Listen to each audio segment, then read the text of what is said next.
So I do want to give a round of applause to Arthur Toole. Thank you.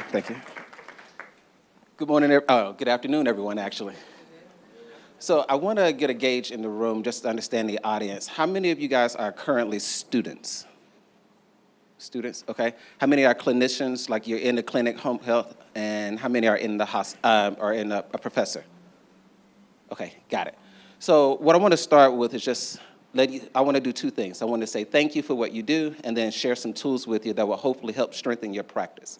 So the thank you comes from, as you saw, I'm a military veteran, and I had a lot of damage to my body, right? So one of those was I tore some ligaments in my wrist, and it was someone that was 1 to 2 years outside of, PT school that gave me back my life.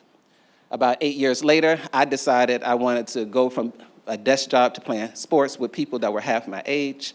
I didn't negotiate with my knees, and they rebelled, and that led me to this whole journey of natural pain relief. And the thing that helped me was not opioids, because my family had a history of addiction, so I could not take those. And Tylenol, ibuprofen, and those kind of things didn't do any good. My wife is from Grenada.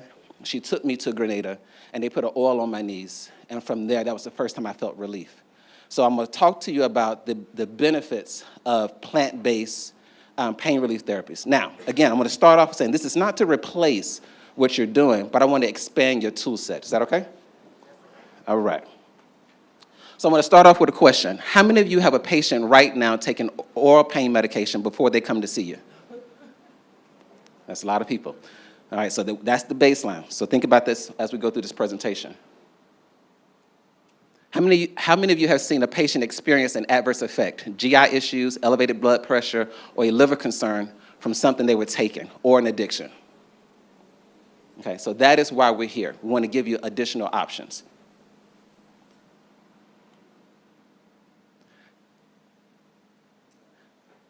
How many of you wish you had something that can get them the pain relief, but without the GI issues or the liver concerns, all that? Great, you're in the right place. So earlier, I was wondering why the guy was having problems with this thing, but now I see. So please forgive me. Like I saw you, I was like, what? Does he not know how to work it? Like, I get it. It's not you. It's not you. It is not user error. All right. So like I said, why am I here? I am not a PT, but I have been here and I can stand in front of you because of PT. My mother had both her knees replaced 90 days apart. She's a superwoman, and she was able to walk because of a PT. My sister had a shoulder tear.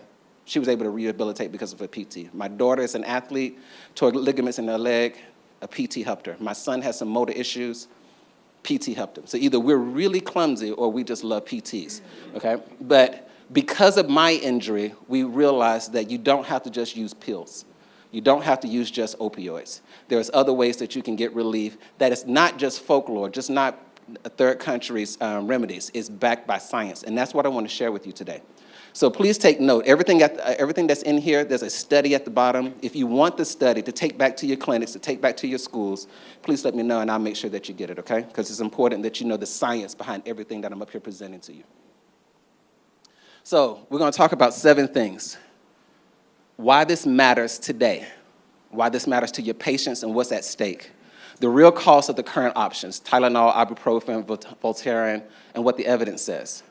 I'm going to talk about what the science says, the actual science says about plant-based relief, why companies went synthetic. It wasn't because synthetic was better, but we'll get to that. The clinical integration, like how do you integrate this into your sessions? And then what I'm not saying. I want to leave you with the full spectrum of what it means to introduce plant-based options into your practice. And then partnerships and next steps. All right, for our community, we're twice as likely to have a chronic kidney disease. And at the same time, for those who raise their hand, talking about your patients are taking, over-the-counter drugs just to come there, some of these drugs, like the NSAIDs, they attack the same thing that we're most vulnerable with. So that's why we need another option. Hypertension. We all know that our population has a higher incidence of hypertension, yet some of the drugs that we're giving them to take increase the blood pressure, right? And then the other thing is, if you're not doing that, it's because we're being undertreated. Like, how many of your patients were not prescribed medication that probably should have been, right? Now, as physical therapists, you can create a plan, but if the patient is in pain, what's the likelihood of them taking it? So now if they have chronic kidney disease, or they have high blood pressure, or they're taking medication for the blood pressure, what options do you give them? That's why plant-based options are important. All right, so I'm gonna break this down through each category. So acetaminophen and the liver. In the United States alone right now, acute liver failure, 50% of those are caused by this drug, right? 46% of them are attributed in some form by this drug. Anybody knew that before today? So this is what we are prescribing to our patients, right? Now, as long as they take the standard 4 grams per day, they're typically fine, right? And I know that you guys love your patients, and you go in there and say, hey, are you taking any drugs? But the things that we may not be asking is, this is Georgia, we're down south, pollen is high, right? So people are taking Dayquil. Dayquil has this in there. Now you're congested, you want to sleep at night, you're taking NyQuil. NyQuil has this in there, right? You got a headache, you want to take Excedrin. Excedrin has this in there. Your stomach feels some kind of way, you take Alka-Seltzer Plus. That has it in there. So when you're asking them, are they on medication, they're thinking Tylenol. But now they're taking 4 or 5 times the dosage that they're supposed to have, right? And so when you're talking to your people, you got to ask them these questions so that they know what's going to really impact them. Ibuprofen. We all know at least one person that's taking ibuprofen right now, right? Right.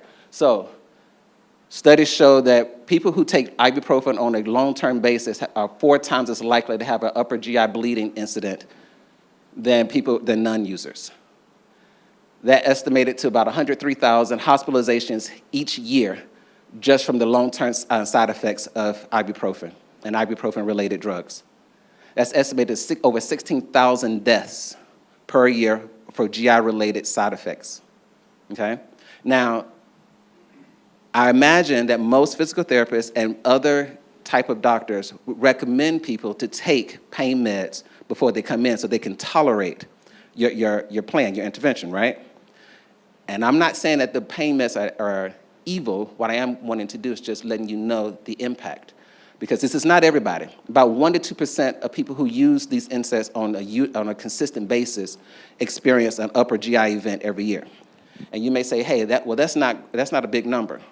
But how many of you guys see 100 patients a year? Okay, so it's guaranteed that 1 or 2 of those, well, I'm not gonna say guaranteed, but it's more likely than not that 1 or 2 of those will have an experience, right? That's someone's mom, that's someone's dad, that's someone's sister, that's someone's brother, who, unbeknownst to them, they were taking ibuprofen, not necessarily because you told them to, but because that's what's common. And then now they're impacted, and now we have some issues, which could have been avoided if you were armed with additional tools in your tool set that would allow them to take other things to relieve their pain. So I want to make it personal. This is Mr. Templeton, a colleague of mine who I used to work with in Maryland, when we helped veterans for 5 years get out the military, transition to school, get them prepared for school, get them funding for school, and then help them find jobs. If they was disabled, we tried to get them disability ratings. We tried to get them, clothing, house. He did this, and he did this. He was in the military for 30 years, and then he did this program for like 15 years. I saw this man in his early 70s walking fine, just like us, and then I saw those 5 years, he just started to decline really rapidly. Right? And then I saw him starting to go to the hospital because he found out he had ulcers. We couldn't figure out why he was having ulcers because he was otherwise healthy. But he had been taking his ibuprofen for over 10 years. And finally somebody caught it. And so he was able to change his medication. He's still here. He ended up retiring, but that was the effect. I'm gonna transition to another person that was taking ibuprofen, and that was my mom. She was taking ibuprofen 4 to 5 times per day because her knees had been, she had replaced her knees. And she refused to take opioids because my family had a history with opioid addiction. So she was doing that for a while until we introduced her to plant-based options. And she went from taking ibuprofen 4 or 5 times a day to plant-based options once every other day. So she was getting the same kind of relief, but without having to take ibuprofen. right?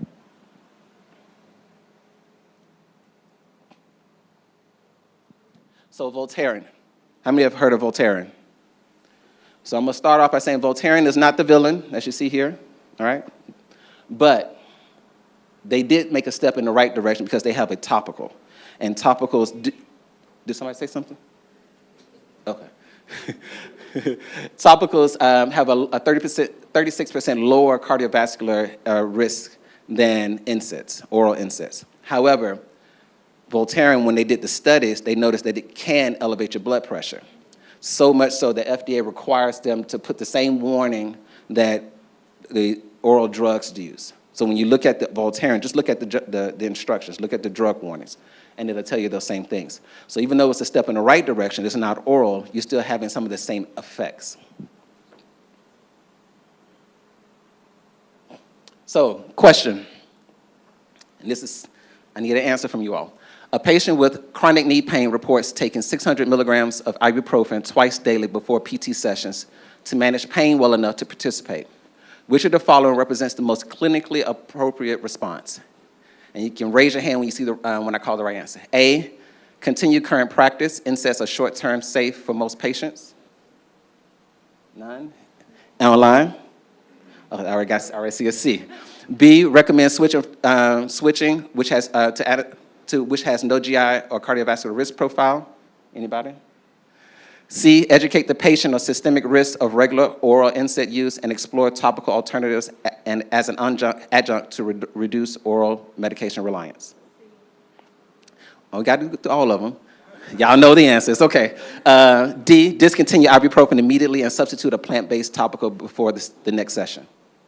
Okay, great. So I was hoping no one said D because that means you're thinking I'm trying to tell you to switch one for the other. Again, I'm not trying to tell you to switch from one to the other. I'm arming you with additional tools to help your clients have better outcomes. So just like when you reach a patient, you assess them when they're there, right? And then you give them the plan, and then you monitor and you adjust the plan based on their response. I'm asking you to do the same thing with the medication, right? Ask them the questions, right? Do you have allergies? Are you taking allergy medication? What are you taking? What's in that medication? Right? Maybe, do you have a history of addiction in your family? All the things that y'all are asking, but now when you hear them, think, hey, there may be another alternative for you. All right, so I said plant-based, plant-based, plant-based, plant-based. What are these plant-based options that people can have? All right, so camphor. Camphor is a plant, they extract the oil, and they use that as a counter-irritant. Now, of the four that's up here, FDA has approved this for pain relief since 1984. There's a synthetic version of the camphor in the Biofreeze, in the Tiger Balm, and in one other, okay? But instead of giving you the natural version, they created a synthetic version because it was faster, and we'll get into that. But you can take the natural version and get the same effect. Nutmeg oil. This is the one that surprises a lot of people, but this is the one that gave me relief in my knees when nothing else would. All right? And they also have studies on this that shows the impact of nutmeg oil. Peppermint and menthol. We're probably all familiar with menthol, right? But menthol is the synthetic extract from peppermint, right? So you can get similar relief using peppermint. So like icy hot, that cooling sensation, that's menthol derived from peppermint. And then rosemary, same thing, has anti-inflammatory markers that helps with reducing the inflammation that a person may experience. And these are just four, but all of these have studies that are right now that signal that can give you similar pain relief to these oral drugs. And if someone's commenting over there, please let me know. All right, question. Which of the following plant-based ingredients is classified as an approved active external analgesic by the FDA? A, rosemary leaf oil. B, sweet almond.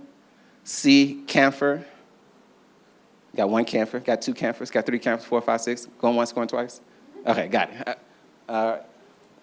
Will these PowerPoints information also be provided? Yes, Dr. Toole, Michigan, it will be. D, shea butter. So C, camphor. When you look at your creams, flip it over to the active ingredient. It's going to say most likely it's going to be menthol, camphor, or one variation of those, all right? Just know that you can get the actual plant-based version of that. You do not have to rely on the synthetic version. And of course, we got options for you to pick from at the end of the presentation. So, if plant medicine is so good, why did we abandon them, okay? It may surprise you, but it wasn't because plants were ineffective. It was just the sign of the times.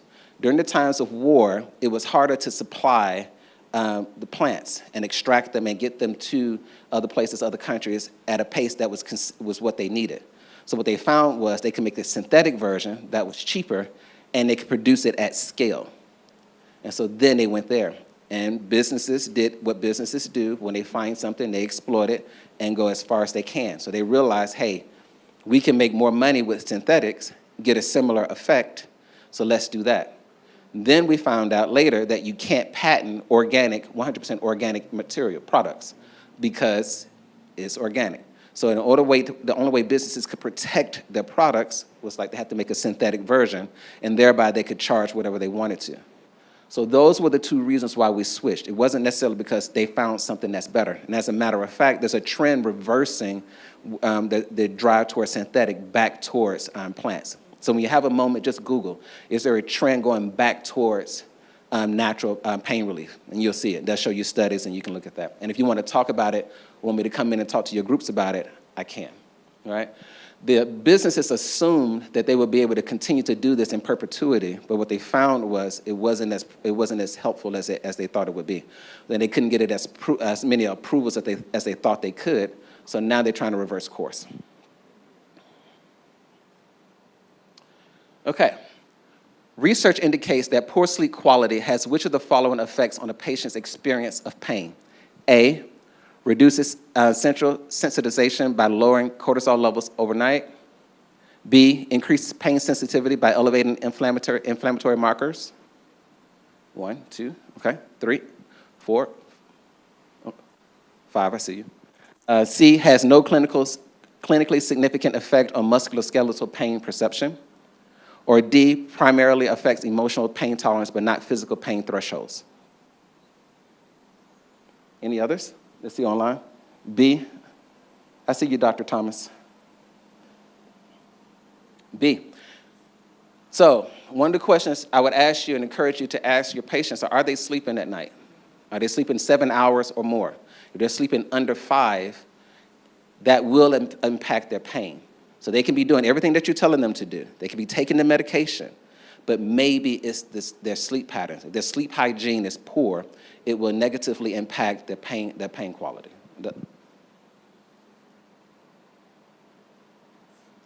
All right, so now we've talked about the issues with the drugs that are out there now. I've given you some options on what to use. How do you integrate it? So the beautiful thing about the plant-based versions, they're not oral, so you can just spray them on and you can rub them on.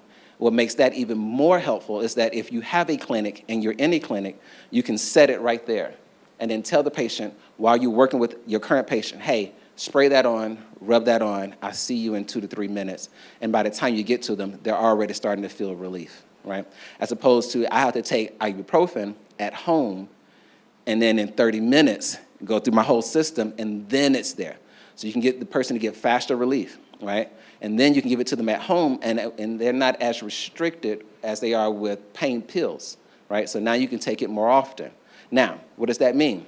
That means if I am your patient and you give me a plan, I'm more likely to do the plan because I'm more likely to have more relief, which means it's better outcomes for you, it's better outcomes for the patient. Everybody is happy, okay? So, to be clear, this is what I'm not saying. Are all opioids bad? Absolutely not. There are times when opioids are just necessary. However, I just want to illuminate that opioids have risks. And those risks, one of those major ones that we know is addictions. One of the other ones that we know that have some internal challenges to the body. I just want you to be aware of that. Are all synthetic topicals ineffective? No. I am not here to trash Voltaren. What I want you to be aware of is that if you have patients that have blood pressure issues, maybe consider other options, right? Are all oral NSAIDs harmful? No. However, The studies have shown that there's a consistent amount of people that have after long-term exposure, they have liver issues, kidney issues, all right? So what am I saying? I'm gonna go back to the beginning. I want you to expand your tool set. You're not limited to just those three. You can have plant-based options, and there are plant-based options that are out there right now that can give you the pain relief and give your patients the pain relief they need. All right, so what I want to do now, I've said it, it sounds good, but I'm also not a PT. So I thought it would be good if you heard from a PTs yourself in your own community. So Dr. Sylvester, who's right here, we've been working together for a long time, and so this is one of her comments. If you want to see her actually say it, you scan the QR code. But they experience relief within a couple of minutes, and then we're able to move forward so they can move in a pain-free way. That's what MegRelief does for people who feel like they can't move. Dr. Remy, we definitely use MegRelief for most manual interventions, as you see here, for soft tissue mobilization. Patients say they have less pain, less inflammation in the area, and overall they're moving better. Again, if you want to scan the QR code, she can say it way better than I can. Dr. Devalier, I used to use Icy Hot. It only lasted for 3 or 4 hours. MegRelief lasts longer, it's natural, and when I pair it with stretching, I get a double added benefit with my mobility. Okay? These are your peers that have tried it and that are using it, and so these are what they're saying. So I'm asking you to consider it when you're doing your care, and I will give you some ways to do that in a minute. If you want to hear what people are saying that actually use this for themselves, you can scan this QR code. This is Janisha, and she said, this is not just an advertisement, this is a real patient. I'm telling you, it works. If you have pain, tight muscles, sore muscles, this works. So for me, pain is a public health epidemic, not just limited to the opioid crisis, right?